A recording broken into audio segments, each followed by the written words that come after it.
Before you eat, before you change, before you even put down your bag, you automatically go to wipe down the counter, straighten the pillow, rinse the one mug in the sink.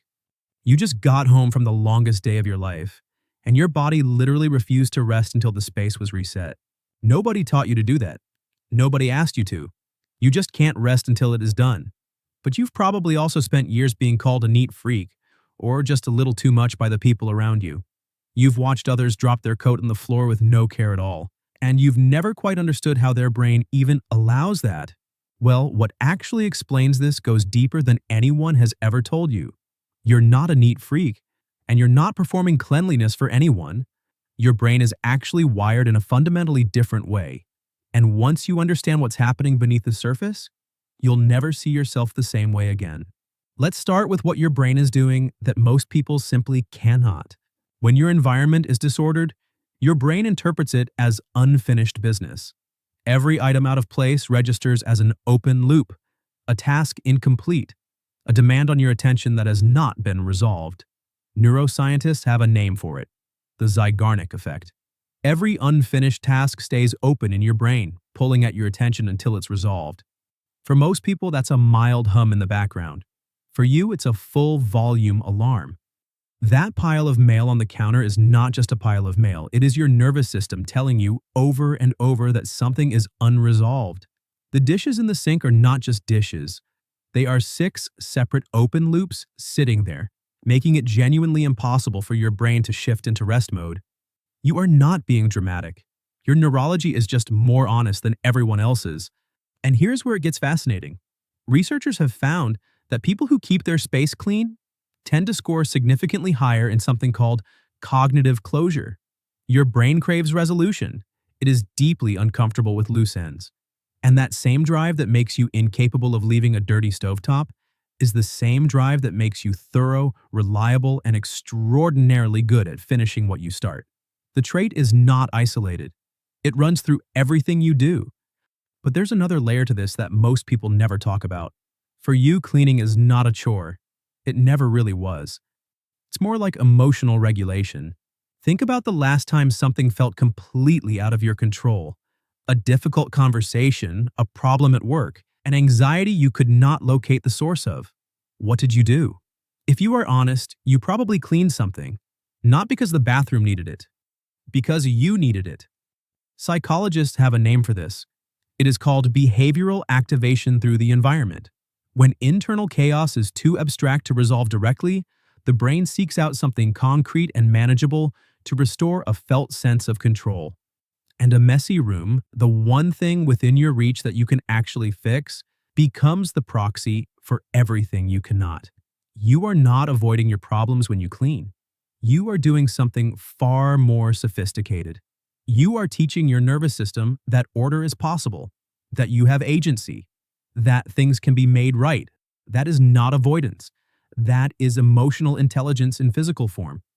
And there is something else. Something that the people who don't understand you will never quite grasp. You clean for your future self, deliberately, consciously, almost tenderly.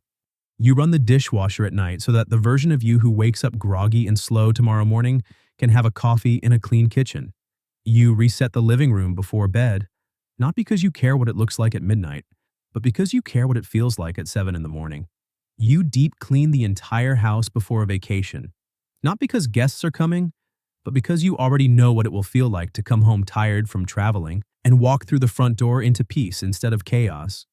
A 2021 study published in the Personality and Social Psychology Journal found that people who described their homes as messy showed significantly higher levels of cortisol, the body's primary stress hormone, throughout the day. On the other hand, people who described their homes as clean showed the opposite. You did not read that study. You just already lived it. And so you built a life designed to protect your nervous system from a stressor most people do not even register. That is not obsession. That is self-awareness operating at a level most people never reach. There is also something quietly radical about the habits themselves. The way a task under 60 seconds gets done immediately rather than filed under later. The way you clean as you cook, so that the meal ends and the kitchen is already halfway there. These are not rules you follow. They are moves your brain developed because it learned that prevention costs almost nothing and recovery costs everything. You are not doing more work than other people. You are doing less spread so thin across the day that it never accumulates into a problem. Other people do one enormous cleaning session and call it done. You do 30 micro corrections that most people never even notice, and you never reach the point of needing the session. That's what playing the long game looks like. And then there is the thing people call the rage clean, though that name undersells it completely. When something hurts, when you are overwhelmed or frustrated or running on empty, you do not spiral. You move. You scrub, sort, reset, wipe down, put away. And by the time the room is done, something in you has settled. The emotion has not disappeared, but it has somewhere to go. The physical movement, the visible result, the sense of a space transformed by your own hands, it completes something in your nervous system that words cannot reach. Psychologist Dr. Chloe Carmichael describes this kind of emotional processing as one of the most effective self-regulation tools available.